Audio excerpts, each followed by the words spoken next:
gabi ka na ito kanan. Ayan, usap kita karon sa ato ang gibuhaton sa pagpaambit sa tulong sa Ginoo.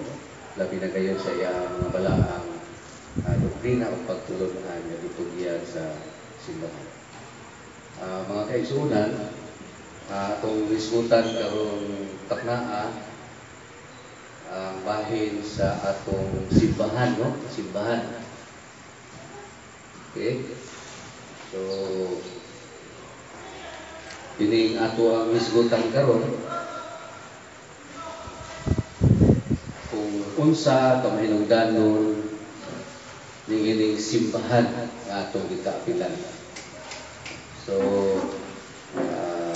diha sa atong mga viewers sa Facebook or other platform of communication, sinautaunta na subaybay gyud no aron makuha gyud nato ang pamahayag bahay na subject matter. Una ko mo padayon sa unahan, I would like to share with you ni aning panultihon, no? Nagaingon, keep going. Everything you need will come to you at the perfect time. Naot nga nakaangay mo sa okay ra bro, no? Everything you need will come to you at the perfect time. Muna gingon nga huwag masyadong magmadali. Kaya kung magmadali ta, magkapandol-pandol ka, no? So, magulat yun ka at the proper time. Mubo ra siya pero undanon. Okay, let us go to and proceed to our subject matter. What is church? Unsay simbahan? No? Ang simbahan, pulong, church, usa ka letters, word, no? Nga naka-attract o so much attention sa mga tao worldwide. No? Mao gani na hinungdan na ang simbahan nag-multiply karon og taman, no? So kung nahibaw mo ang simbahan karon, mga katawhan nga nag-angkon nga sila dunay simbahan gipasakupan, dili na buminos sa pila ka libo bro? 50,000 la. 50,000? 50,000 la. Sino kunya ugma puhon og ganahan ta, madugang na napon. No? Daghan kaayong mga katawhan karon nga nainganyo ni ining pulungan. So tungod sa hitabo, ang uban ng mga observers consider that as a great scandal that happened to Christianity. Maton pa sa usa ka panggiitan nga philosopher, si Mahatma Gandhi. Ingon siya nga, I like their Christ, no?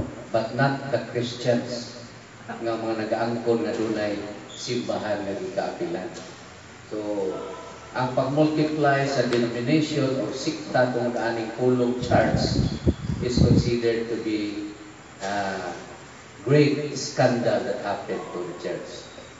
So, nga nung hingdaghan man eh, tungkol kaya na mga tao nga nagtuo nga, uy, naay something ani, nga nindot, no? Kaya di manimudaghan kung wa pa sila ka-observar nga naay something ani, no? So, tanaw na to sa atong dagan sa discussion. Hinoon, kining atong discussion is only up to 1 hour period. There are other things we cannot discuss. Okay, ang simbahan na topic or church is a very broad discussion, contains very broad discussion. Kung naay mga butang importante nga dili na ko malitok karon, maybe in the next Thursday activity na po nato tiwason. So may tabo karon good for 1 hour nga discussion lang. Isumpay na po nato karon. So unsay simbahan, let us go directly to a definition. Siguro mauni ang matawag na itong pinaka-complete na definition sa simbahan, no? Gitawag na siya o the new people of God. Bag-ong katawhan sa Diyos. It is composed of all baptized persons, united in the same true faith, same sacrifice, same sacraments under the successor of Peter, the Pope, and the bishops in union with him in order to attain salvation. Pagkadaghan sa requirement di ay unsa ning simbahan. Dili lang na siya basta kay katawhan nga gitawag. No? Dili lang kay kutob ra diha, dili lang na kay gitawag ka o simbahan kay nagtuo kang Kristo, no? Labaw pa diha. So kini nga definition gikuha nato sa Documentation Service Theological Centrum yato 1989. O kini nga basahon gihatagan o pagtugot nga maimprinta, no, pinaagi ni Jaime Cardinal Sin sa iyang panahon. So balikan nato ang simbahan bag-ong katawhan. In other words, naadi ay gitawag nga ang daang katawhan. Pero simbahan gyapon to. Katawhan gyapon pero ang daan. Pero kini atong gisgutan nga simbahan karon mao na ni ang bag-ong katawhan nga matuohon kang Kristo. Okay? So, diha na ang daang katawhan sa Dios. Wala pa ang atong Ginoong Jesucristo, diha na ang church or simbahan or katawhan sa Dios. No? Mao na ang gisgutan niya sa buhat 7:38. No? This is he who was in the church in the wilderness. Ito sa kamingawan. Siya mao ang nagubad sa katawhan sa Israel na nagkatigom dito sa kamingawan. Dito siya ubad sa atong mga katigulangan o sa anghel nga nagigsulti kaniya dito sa bukid sa Sinai. So katong katawhan nga giuban-ubanan ni Moses dito sa bukid sa Sinai, human sila makalingkawas dito sa pagkaulipon sa Ehipto, no?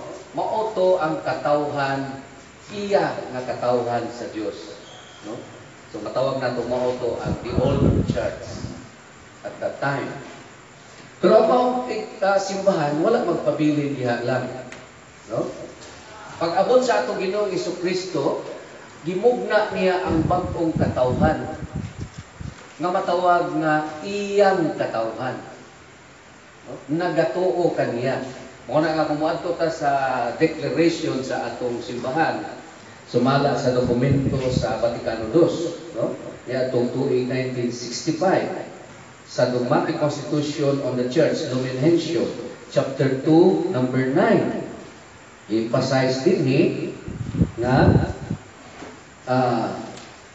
Christ instituted this new covenant. This was to be the new people of God. Ang bag-ong kasabutan, no, na adina nalangkob ang bag-ong katawhan sa Dios for those who believe in Christ. So you cannot be part of the new people of God if you do not believe in Christ. That is the basic requirement. Who are reborn, not from perishable, but from imperishable seed, through the word of the living God, not from flesh, but from water and the Holy Spirit. Na tao pag-usab, pinaagi sa tubig o Espiritu. So for us to be part of the new people of God, the requirement is not only believing in Christ, but be baptized, no, with water and the Holy Spirit. Are finally established as a chosen race, pinili nga katawhan, royal priesthood, a holy nation, a purchased people, purchased, gipalit, no? Who in times past were not a people, but are now the people of God. Tungod sa ilang pagkamasinupakol, wa na gani sila ilhan nga iya sa Ginoo. Pero karon kang Kristo, kinsa tumutuo o niya magpabunya, mahimo na silang sakop sa bagong katawhan. Unsa man kining gitawag nga people of God? Naani mabasa sa Catechism for Filipino Catholics. No? God saves us merely as individuals, not merely as individuals, but by calling us into a single people united in faith. So kining plano sa kaluwasan sa Ginoo dili kay gitigitigi ba, kundi gihatag para sa tanan, giusa tanan ba. Where it is emphasized that Christ is the head. Si Kristo ang ulo ni ining maong katawhan. Christ is the Lord and head. Unifying soul is the indwelling spirit. So kining simbahan nga gitawag og the new people of God, nahimo karon nga puloy-anan, dwelling place of the Holy Spirit. Oh, dwelling place of the Holy Spirit. Ora kita pwede moingon nga kining pundo ka ay nawala naman to. Na mo nay bag-o karon. Bag-ohon di pwede na nga naay magmugna o bag-o. Nagpabilin siya nga puloy-anan sa Espiritu Santo. Members are those who believe in Christ, and are reborn through water and Spirit in baptism. The structure is Christ-instituted hierarchy. Ang struktura, no? Murag balay ba? Struktura sa balay. Unsa man, hierarchical. Hierarchy of the apostles and their successors, the bishops, with the Roman Pontiff as its head. So, ang Santo Papa, uban ang iyang mga obispo, mao na ang dala sa struktura, pagtumala sa simbahan. Ang balaod ni Kristo, mao ang bag-ong kasuguan nga gibase sa gugma.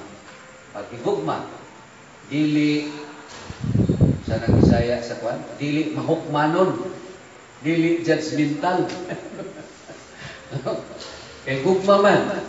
No? Pero naay panahon nga ang simbahan mo pahamtang og hukom. Naay panahon.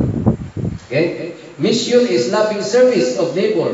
Pag-alagad ngadto sa atong mga silingan diha sa pagpahibalo sa plano sa kaluwasan. Kay kung walay pag-alagad nga mutabang sa pagpakaylap, awa tay paingnan ani. Kung sa tingin na bro, sige lang tagkabisi, awa tay paingnan ni.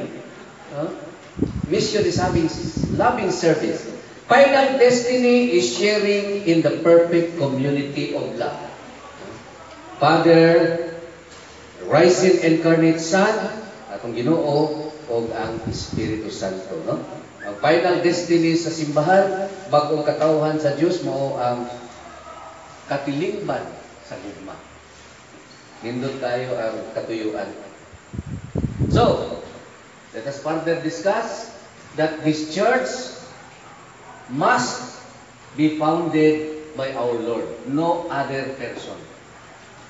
It must originate in Christ. And then there is Apostle Peter, who is appointed as a visible and a supreme head of the church after his Christ ascension. Pagkailap sa atong Ginoo, balik ngadto sa iyang amahan, si Pedro ang nahimong appointed nga makita, visible, supreme head of the church. Visible in the sense nga ang usa ka institusyon, organisasyon, dili pwede nga way ilhon nga pangulo. Kay tanan gusto mahimong pangulo. Pero tinglisura na. Kay kuha ka ni pangulo, tanan gusto magpangulo. Mao man na. No? Appointed by Christ. Dili pwede ng self-appointing. Klaro ha? Dili pwede ikaw. Nagbasa ka lang Biblia niya. Pag human, mayroon, murag ako may gisubuan niya. Dili na siya pwede. No? Ha? Oo, tinoon na. Ikagay galito ka na ba na? Dili ako. Joke lang. Okay. The church has the power over all men. Na bersikulo, you can read at home. Ang simbahan dunay gahom sa tanang tao, sa iyang mga miyembro sakop.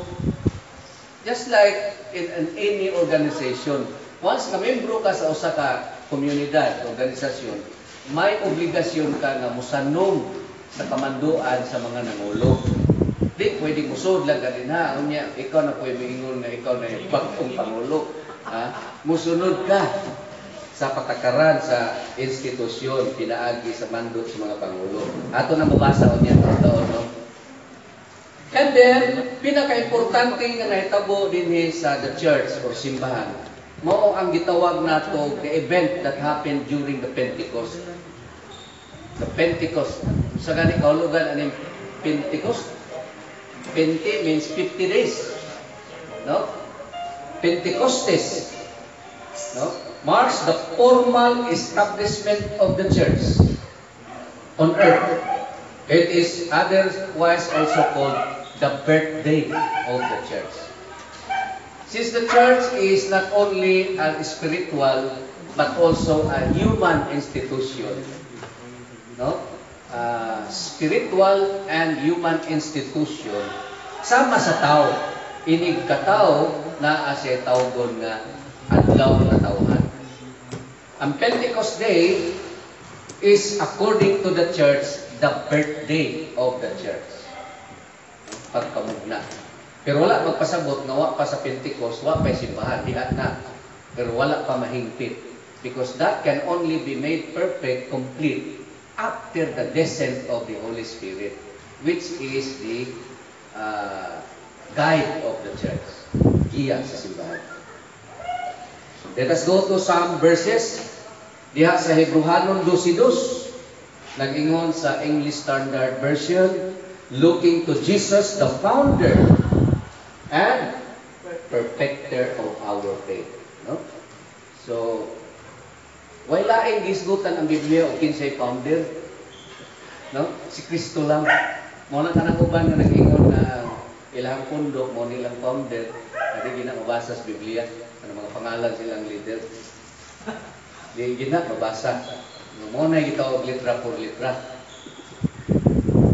Si Kristo ang magtutukod. Unya ang iyang pagka magtutukod, diha ni ining the church. Dili mautro.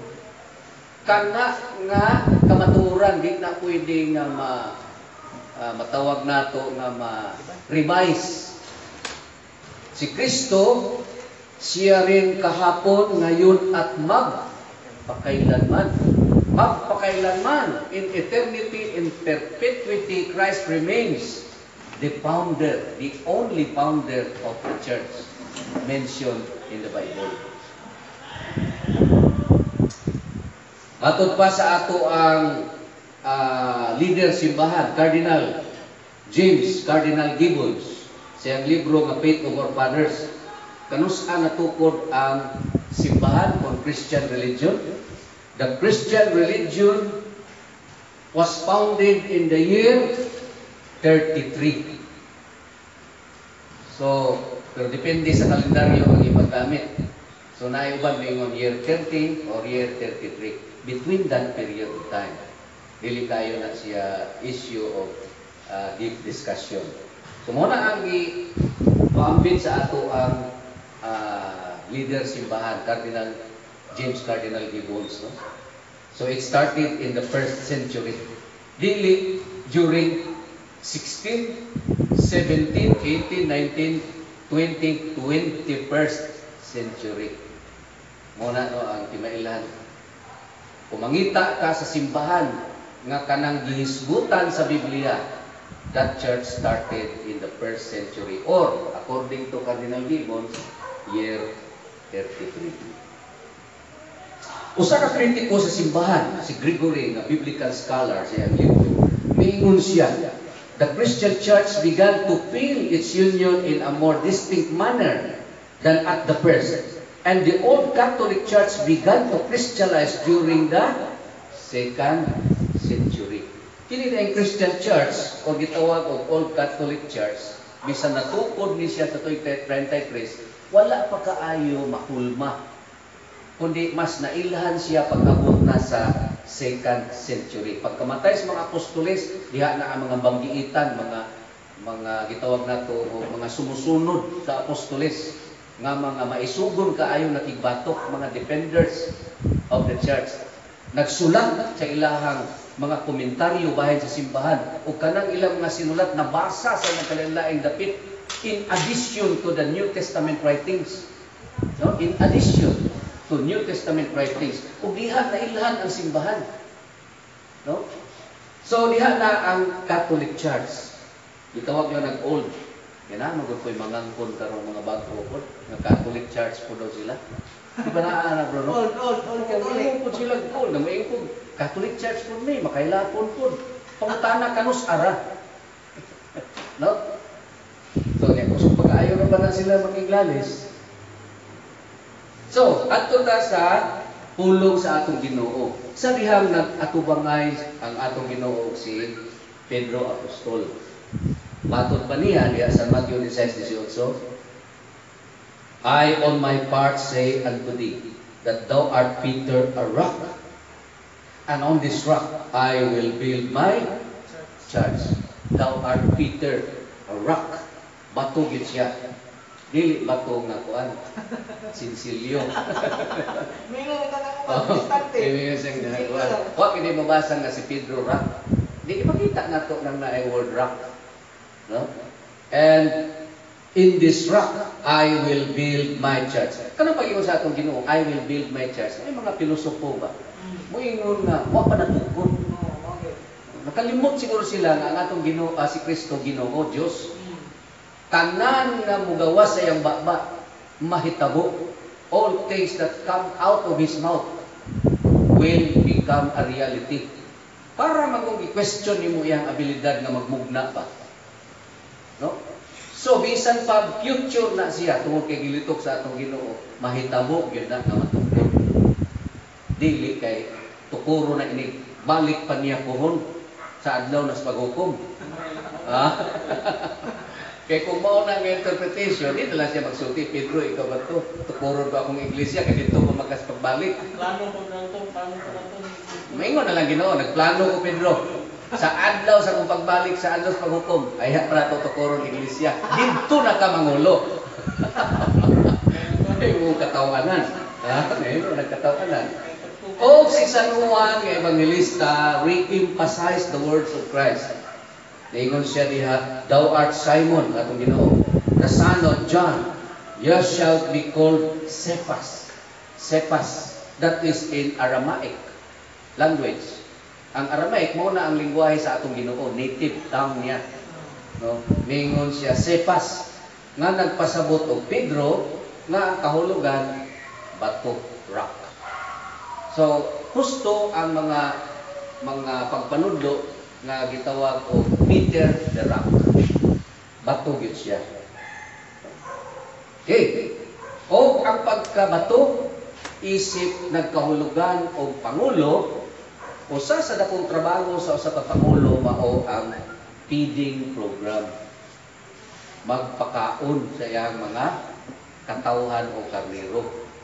Mao na nga naa sa San Juan 21:17, nago Simon John, son of John, do you love me? No? Feed my sheep, pakana ang akong mga karnero. Mao gyud na ang pinaka-obligasyon sa usa ka pangulo. Magpakaon.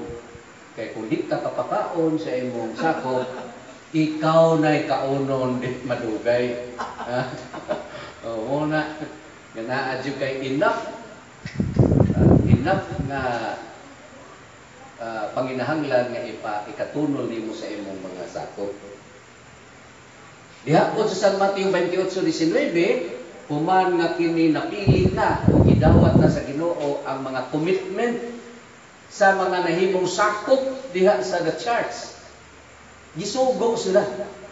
Go therefore and make all nations disciples. So kini di ang gitawag og the church, dili lang ni simple nga institusyon, organisasyon. Dako kaayo ang coverage of its mission and responsibility. Dako kaayo.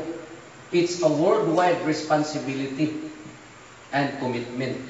No? All nations, making them my disciples, baptizing them in the name of the Father and the Son and the Holy Spirit. No? So, bunyagan sila.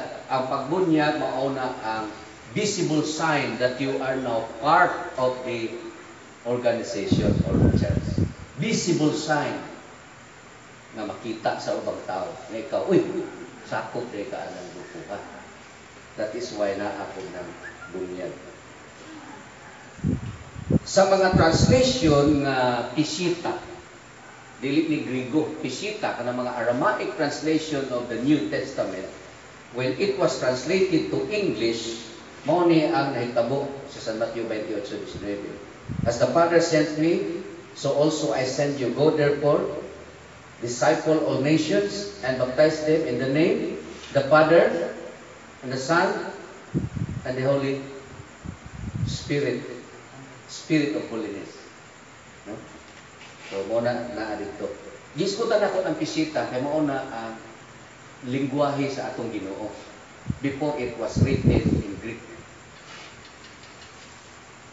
Naay sikat kaayo nga organization sa Amerika, pinigito Center for Studies of New Testament Manuscripts, nga gitukod ni Daniel Wallace, have come up with their new Bible English translation, NET, New English Translation.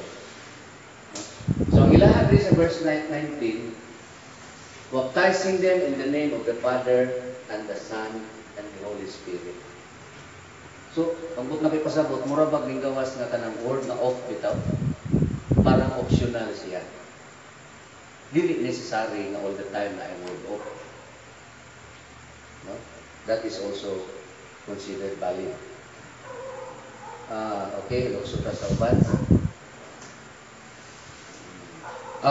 So sa dihang gisugo ang mga believers who commit themselves nga mahimong kabahin diha sa organisasyon sa simbahan. Doon ay gipili ng mga main, no? Mga main propagators o ang mga main propagators kay dili man tanan nga nagpasakop nagsangyaw diretso. Ang mga main propagators niini nga institusyon o simbahan mao ang mga apostoles. O in this Gospel of St. Matthew, gisgutan ang mga 12 ka mga una nga mga leader niining simbahan. Gisgutan diri apostles, 12 apostles, first and foremost. So naagi word first and foremost. So may kahulugan sa Bisaya po. On the top, no? First and foremost, Simon, which is called Peter, and his brother Andrew, James, John, Zebedee, blah blah blah. Muna ang gisgutan niya, no? I-describe yun si Pedro as the first and foremost. Kaya kang pulo magong first, gikan sa Griego nga protos, meaning the first ba, una. And the word the first entails leadership authority. Leadership authority. Naana siya higher responsibility. Which is ang ubang mga Kristiyano nga in opposition to this theory are coming out with an English translation by eliminating the word first. Tanggalon nila ang word first para magawas lang na neutral ang wala ang sa pagkapangulo. wala akong kwan. Yes, Wala. tanaw na to. New Century Version. New Century Version. These are the names of the 12 apostles. Simon, also called Peter, and his brother Andrew. Nawala na, no? Sikat ba yan ng NCB?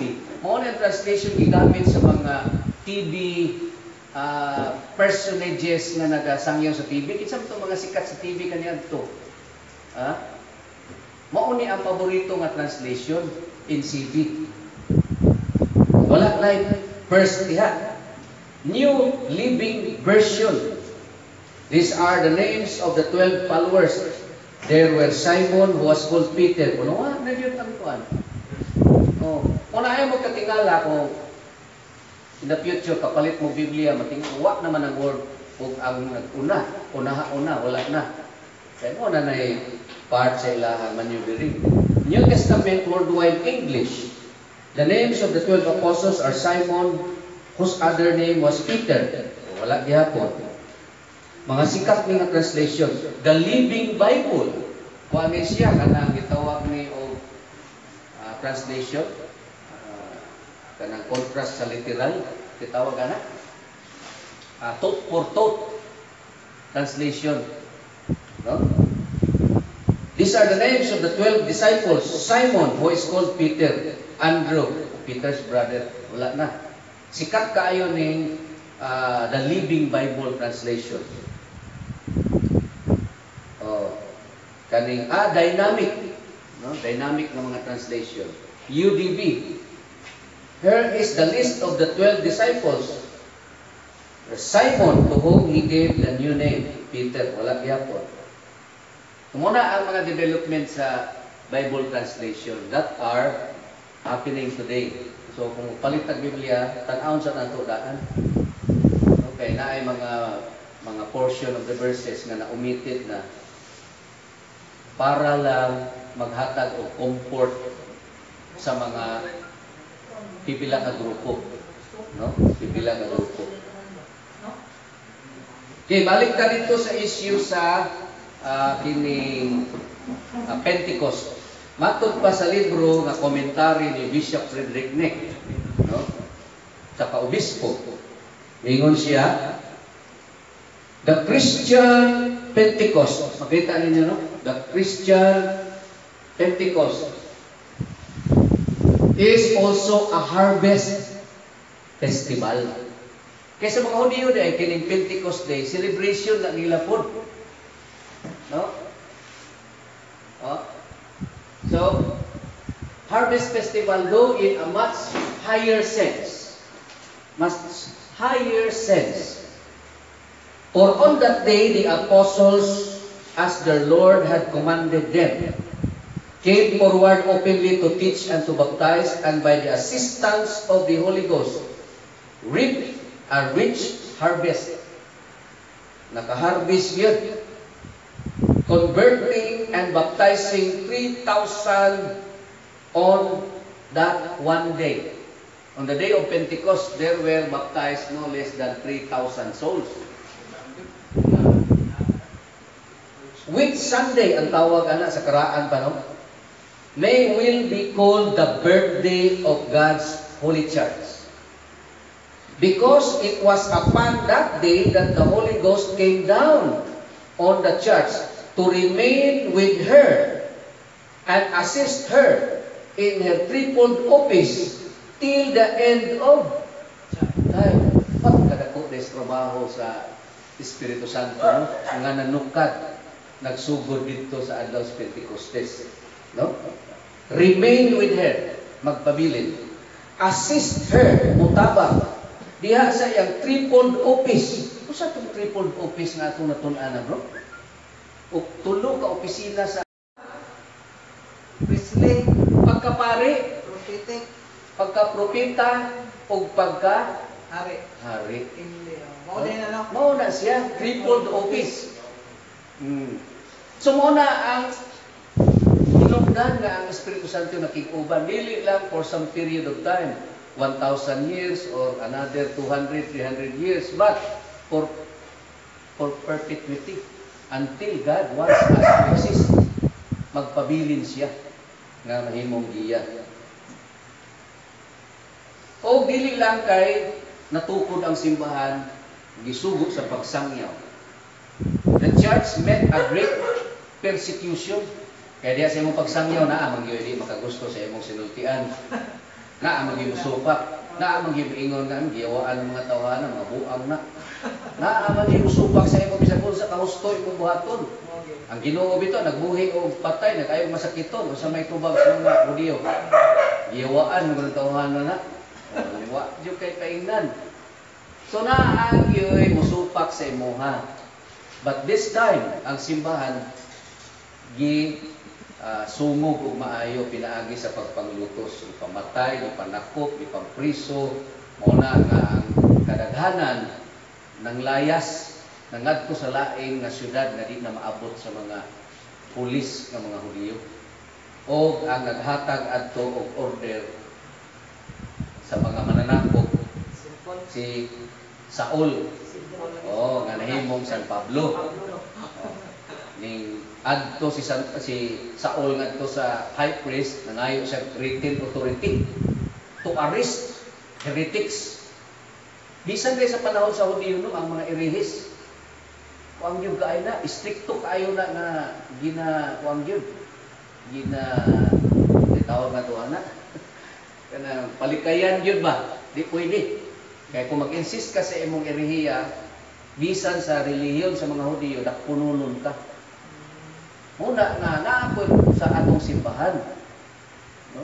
Naaman po yung mga sakop sa atong simbahan na di po lagi patudlo. No? Muna nga maparusahan o heresy. The church is persecuted and driven out of Jerusalem. Nang layas sila. And a great persecution came out on that day against the church in Jerusalem. And they were all dispersed. Nagkatibulaan. No? Throughout the regions of Judea, Samaria, but except the apostles at that time. At that time, nagpabilin mga apostoles. Pero ang mga believers na ordinaryo, katong mga siguro, mga hapok siguro to, di perte yung haduka. No? Oh.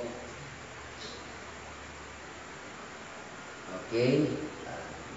So, unsa man ang katuyuan nga gitukod ang simbahan. No, ang mga katuyuan. Number 1 is to give glory to God. Maghatag og himaya sa Dios. Naa din nga ang atong pagpasalamat. Nga naapil ta ni anang gitawag og the church or katiliban. Unya madungog nato ang further discussion na himaya sa Dios. To procure salvation of all men. No? Kaluwasan sa tanang tao. Mao na ang katuyuan nganong dunay simbahan. O mabasa na diha sa mga verses na atong gibutang. Like for example, sa San Juan 17:18, kung as thou hast sent me into the world, I also have sent them into the world. And for them do I sanctify myself, that they also may be sanctified in the truth. Ato pa sa atong Ginoo, sama nga akong imong ipadala, ako nagpadala ko nila. O pinaagi kanila, no? They may be sanctified in the truth. No? So, dala, gibit-bit sa atong Ginoo o sa iyang mga sinugo ang kamatuoran.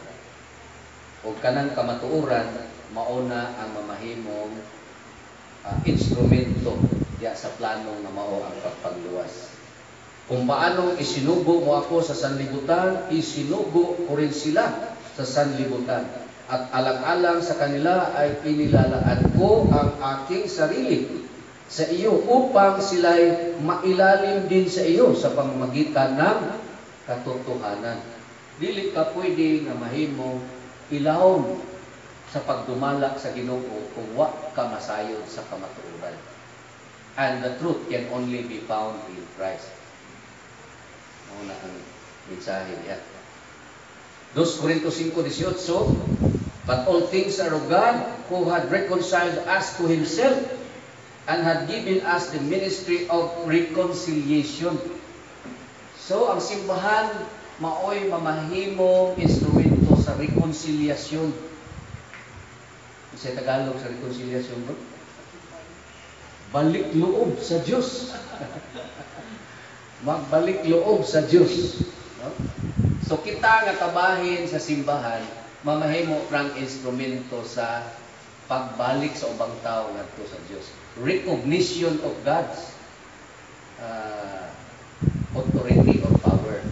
Kaya naman may daghang tao karon nga nawad-an ang pagtuo sa Ginoo ba?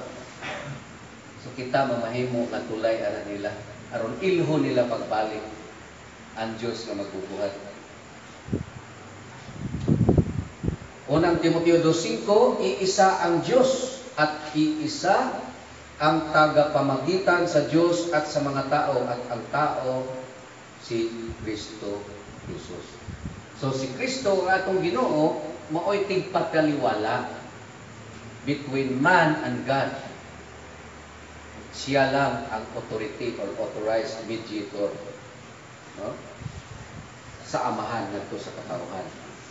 So, apart from Christ, it now appears that the way to salvation, you cannot ignore the name of Christ.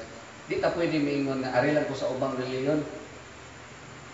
Kung gusto kang maduol dito sa Dios, walay lain nga paagi kang Kristo lang.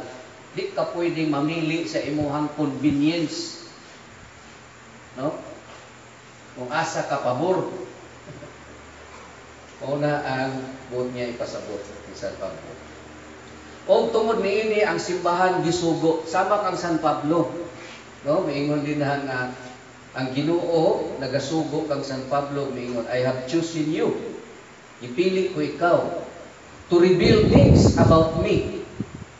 Ipadayan ang mga butang bahin nako ngadto sa mga dili Hudiyo or mga Hintil.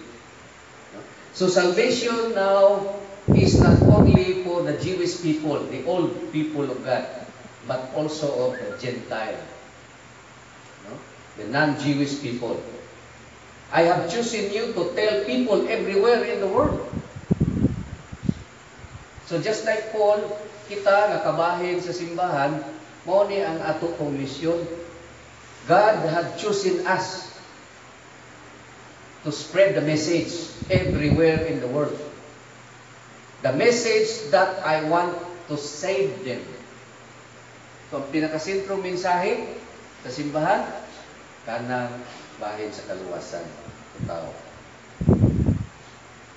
Una nga, balikan nato ang versikulo kaganiha, San Matthew 28:19, mingon diri nga tugod niini ang inyong pagpanglakaw, sa inyong pagpanglakaw, himua nga akong mga tinun-an ang tanang katawhan sa tibuok kalibutan.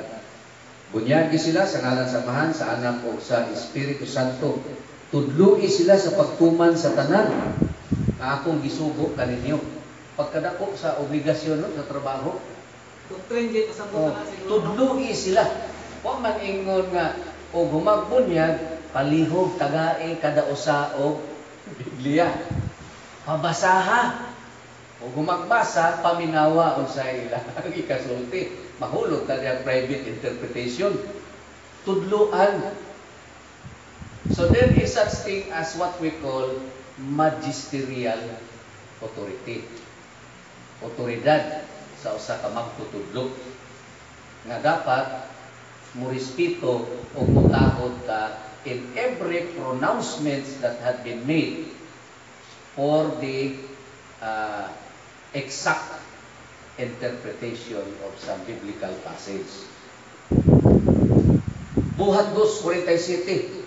Nag-ingon din nga kadtong mga ningdawat kang Kristo nagpabunyag kadtong tanan adlaw-adlaw madugang dito sa simbahan, sa komunidad nga pagaluwason. Tanawar ko ninyo ang words ha? They praise God and were looked up to by everyone. Day by day, the Lord added to their community. Kaya ang simbahan, kitawag masad na o katilingban, kitawag community, kitawag pamagaling at congregation. Di ba? So every day, gidugang ka dito sa katilingban nga pagaluwason. Pagkanindot ana nga balita, no? When you become one of Christ's property, you become part of the church. Now you are destined. Lima ka ng order. Dili na basta-basta ng order. New Jerusalem Bible. You are now destined to be saved. Kawas na lang kung ikaw mismo ang maningkamot nga di maluwas. Di ba? Kung ikaw ang dili desadong maluwas, wa gyud kamot sa Ginoo nga makahawid nimo, ikaw na koy mo dili. Naratan mo sa wala. Walay makaagaw sa kamot sa Dios nimo. Gawas lang kung ikaw na mismo ang dili na gustong hawiran sa Ginoo. No? So that is a clear declaration, a guarantee of salvation. Ganiha, ibasa na to, community, no? Kaya sa atong decree sa Vatican Council II on the dogmatic constitution of the church, gisgutan niya This Church of Christ, kani katong original ha, katong original, is truly present in all legitimate local congregations of the faithful, united with their pastors, are themselves called churches in the New Testament. So, muna ang mga variations of the terminologies used by the church. Other name. Kung gawa sa word nga the church, gitawag na community, gitawag po na siya o congregation, sa Bisaya, katilingban, no? So, muna siya ang nagkalain-laing mga kahulugan. Diha po sa simbahan, ang tanan nga ningdawat kang Kristo nahimo na karong pinalit, purchase, gipalit ka na, gilukat. Lahi mo po ng word lukat, no? Pero ang word gigamit is purchase. Let us try to read an English translation. Kani gitawag o English majority text version nga ginagamit sa mga Orthodox. Therefore take heed to yourselves and to all the flock, in which the Holy Spirit placed you as observers, to shepherd the church of the Lord and of God. Pero tanawan ninyo sa ato ang Catholic version, take care of yourselves and of the entire flock over which the Holy Spirit has stationed you as bishops to rule the church of God, which He has purchased by His own blood. So, ang ipasabot sa both verses, si Kristo ra gihapon. No? Pero ang medyo kaibahan diri sa EMTB version is that shepherd of the church of the Lord and God. So, gipasay sa atong Ginoo Hesus Kristo nga He was the one who purchased us from the power of evil and made us part where the overseers or the bishops sila ang nag-atiman diha sa iglesia sa Ginoo o sa Dios. So kanang Church of Lord and God usara ang ipasabot nga mao si Jesucristo. Gipalit sa iyang kaugalingong dugo. Di ba sa ta pwedeng ingon nga kanang God ya ang amahan? Pwede ba nga Church of the Lord si Kristo niya ang God amahan nga gipalit sa iyang kaugalingong dugo? Wa man nagpalansang ng amahan. So nagpasabot nga kanang Lord and God usara gyud si Kristo. And this translation corroborates with the statement of St. John, chapter 20, verse 28. Tanawan niyo mas 20:28. Kung sa ingon ni Santo Tomas, and Thomas answered and said to him, My Lord and my God. No? So, ang duha ka bersikulo nagkatukma. Acknowledging Christ as not only a Lord, but Lord and God. Pero naala exclamation point. Kuratan. Ato ka na isgutan sa laing panahon na exclamation na kuratan ka siguro ba? Okay. Okay. So sa unang Korinto 5:12, nag-isgot ta nga everyone who becomes part of the church ang hierarchy dunay authority over its members and can sometimes pronounce judgment sa mga dahi yun, ulo. Or what I have to do with judging outsiders, it is not those outside the church whom you are to judge. God judges those outside. Purge the evil person from among you. Ibang kaana, ang sugo. Sugo ni San Pablo. Diha sa iya ang mga gi-appoint ng mga leader. Purge evil persons from among you. Tanggalan ng mga dautan, mga gahi diha sa inyong grupo. So, ang simbahan has an authority within the organization. But outside the organization, ang maghuhukom mao ang God judges those outside. Dili ka panghilabot ang simbahan sa outsider. Pero sa sulod, pwede kang i-decree niya or i-declare ni heretic kung di ka maminaw. And then, mingon ang simbahan nga sama ka karon sa unbeliever. O kana giliguan usab diya sa San Mateo 18:17. But if he refuses to listen to this, report it to the community. And if he refuses to listen to the community, treat him like Gentile or tax collector. Mga unbelievers and traitors muna ang mga naa sa gawas. So,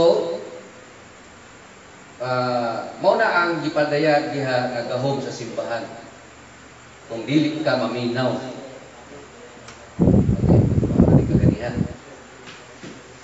Hinoon, dili ko katungdanan ang paghukom sa mga tagagawas. Ang Diyos mo ay maghukom kanila apan. Dili ba angay ninyong hukman ang inyong kaugalingon ng mga sakop? Sumala sa gingos kasulatan, papahawaa sa inyong pundok ang mga tao nga dautan. So, ang simbahan, mudawat nimo kay gusto kang mahimong sakop, pero ang simbahan, doon na po'y gahom na tanggalon ka sa simbahan kung magpabilin ka nga problematic. Ang simbahan usab, usa ka importanteng butang, mao nga siya ang gitawag nga haligi sa kamatuoran. Muna nga kung ang tao na himong kabahin sa simbahan, ang iyang kaluwasan na himo na siya karon nga security. Not unless na ikaw magsupak-supak. Di ikaw masunod. No? So, ang Biblia nag-ingon, I write so that you may know how you ought to conduct yourself in the house of God, which is the church of the living God, the pillar and the ground of truth. Muna ang sa New King James Version, pero rin sa Catholic Version, pillar and the foundation of truth. Muna ang ako ng tao gusto masayon unsay kamatuoran, ayaw pag-adto sa imuhang individual nga kahibalo. Mudamok yun ta sa simbahan sa husto nga pagsabot sa iyang pagtulunan. Uy! Mukhang maaga tayong natapos. Sutsog yun? Nahuman mo dito. Sama sa akong ikaingon, no? We are not yet through with our discussion on the church. On the next Thursday, sumpayan nato ang mong discussion. Kung na gusto mo voluntaryo ng mga kaubanan nato, no? Pwede nga sila mo lecture. Sumpay nato sa topic po ang the 4 marks of the church. So, patkamarka sa simbahan and other subtopics to be discussed. No? So, since we have limited time, magjuta makapahuigo ani, tagaan niya ko na itong higayon atong mga listeners, no? Viewers no sa Facebook. No, Facebook, shout out ngadto kang Brad Berniso Vitalia, watching from City of Manila. So Brad Berniso, magandang gabi po sa inyo. Romeo Vitalia, watching from Bunawan, Agusan del Sur. So, mayang gabi ninyong tanan, taga Agusan del Sur. Now, punta na naamo diya sa mayang Pandawas. O unta sa kanunay, ubanan nato ang atong programa para nimo. Kang Brad Harley Muntalban, watching from Saudi Arabia. Jesus. Kumusta ang Saudi, bro? Naapa ba ang corona ni King Pan? No? So, kumusta mo diya tanan overseas, no? Not only from Saudi Arabia, tanan sa Middle East. Kumusta mo diya tanan hinaot nga ang gugma sa Ginoo ni kanunay nga uban. Ug sa uban pa nato makaigsuon nga padayon nga nagsubaybay sa ato ang YouTube live, no? Thank you very much for viewing. God will be with us always. Thank you very much. Okay?